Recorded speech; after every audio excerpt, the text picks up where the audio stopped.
A recent investigation has led to a first-of-its-kind bust in a 3D printed ghost gun manufacturing operation. Police in Canadian cities are seeing an increase in untraceable firearms, and it has many concerned. Joining me now is Rod Giltaca, CEO and Executive Director of the Canadian Coalition for Firearm Rights. Hello, Rod. How are you doing today? Good, George. How are you? Good. So can you, first of all, explain to me what a ghost gun is and how they're made? Well, I guess there's two concerns. There's 3D printed guns, and then there's ghost guns. Ghost guns usually refer to a firearm that doesn't have any serial numbers on it, no traceable markings on it. And then, of course, the 3D printed gun concern is that you could take a 3D resin printer and then print a gun, which, of course, would be untraceable as well. Okay, but I suppose a 3D printed gun would also not have any kind of serial number on it as well. That's right. Yeah, you can print them at home with a off-the-shelf 3D printer. So this happened in Winnipeg, but are these are concerns that across Canada? How bad is this? How bad, and how do we know how bad it is? Well, I think it's the concern over these things are completely overblown. So in the case of ghost guns, guns come across the border every day, sometimes 40, 50 guns at a time. Okay. There's no trouble getting real, properly manufactured illegal guns from the United States or other countries as well. And that is a non-issue. So to be concerned that ghost guns are an issue because they can't be traced, certainly in an investigation, it hampers that a little bit, but it's not going to change violence. And when it comes to 3D printed guns, they're so fragile that you can't shoot anything more than probably a 22 caliber bullet out of it, and it can blow up in your hands. That's why even pellet guns don't have plastic barrels. So on the two fronts, one is really the question is how do these guns getting into this country and then having their ID scraped off them, and then if you're saying those 3D printing guns are no good, then what's the concern by the police?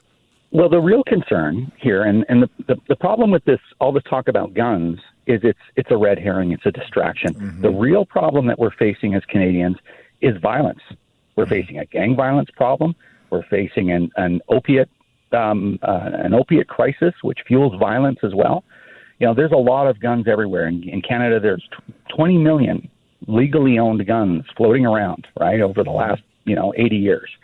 And, if there's no violence, there is no gun violence and no violence with knives and whatnot. So we need to focus on the root causes of violence if we want to live in a better society, not chasing people around with 3D printers or worried that someone's going to build something with materials they find at Home Depot.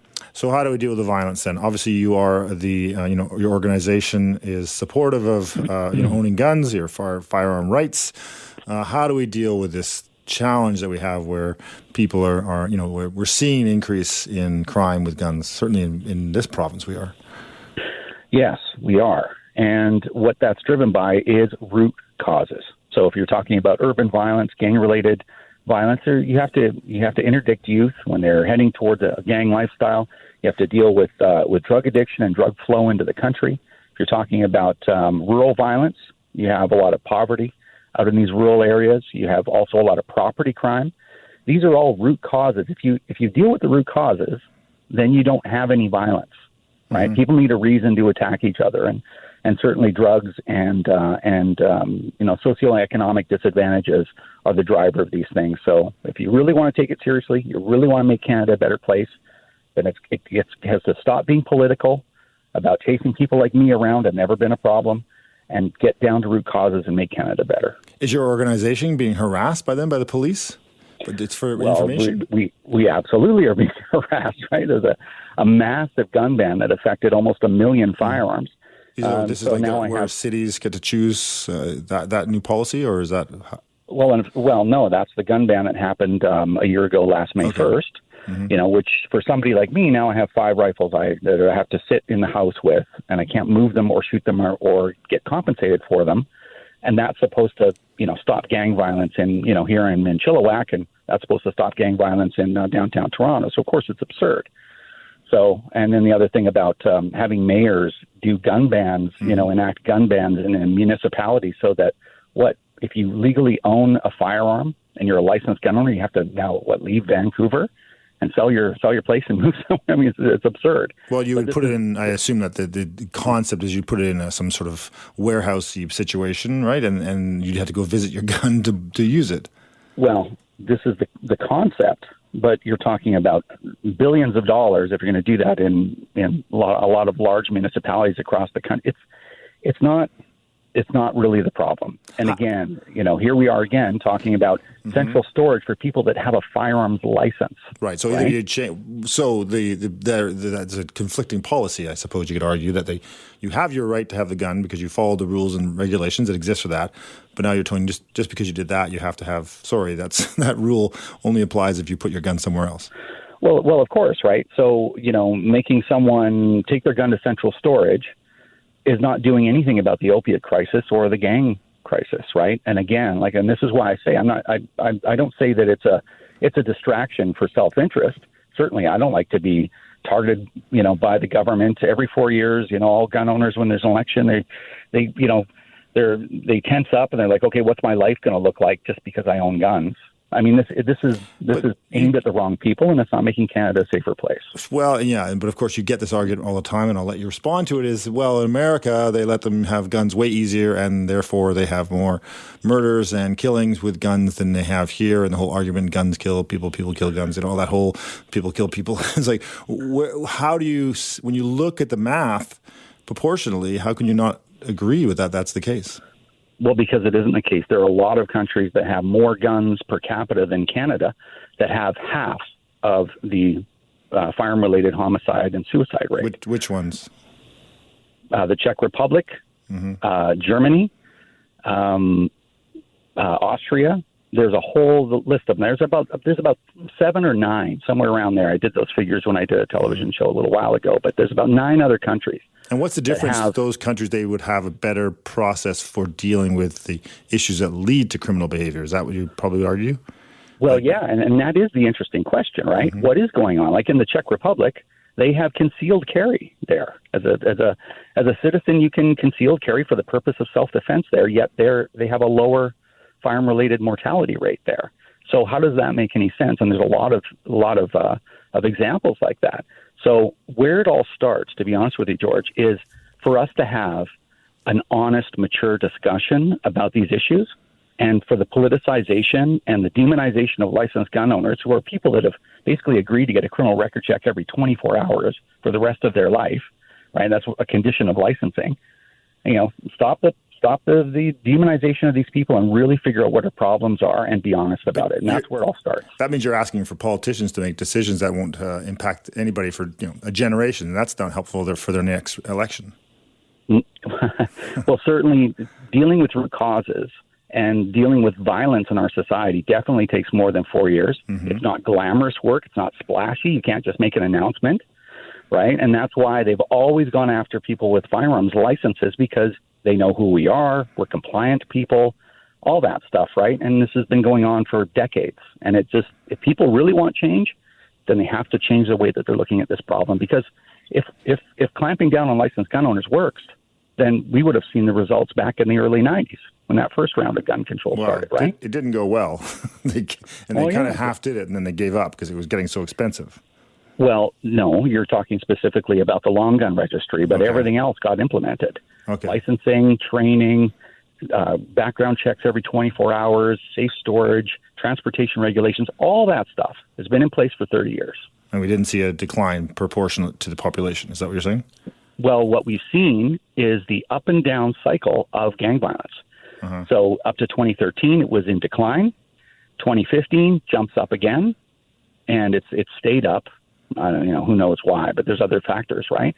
But we see this cyclic pattern all the time, and it really depends on how much gang activity and criminal activity there is in Canada at the time. Are those gangs usually using ghost guns or guns that they've stolen or found or whatever it might be, or smuggled across the border, or are they using legitimate guns? I mean, how do we deal with that? I mean, so that's an interesting question too. A lot of misconceptions around that. So it's different. The proportion between stolen guns and illegally imported guns, like illegally manufactured guns, it is insignificant. It's around the order that straw purchasing, like licensed gun owners buying guns on behalf of criminals, it almost never happens. So extremely rare. Same thing with illegal manufacturing. The majority of crime guns come from illegally smuggled guns and stolen guns. it's different across the country, but typically, overall, the accepted numbers are 70% smuggled, 30% stolen. When it comes to stolen guns, this is usually the way that government likes to pin it on licensed gun owners. Well, your guns are getting stolen. You're not storing them properly. It's like, no. That's property crime.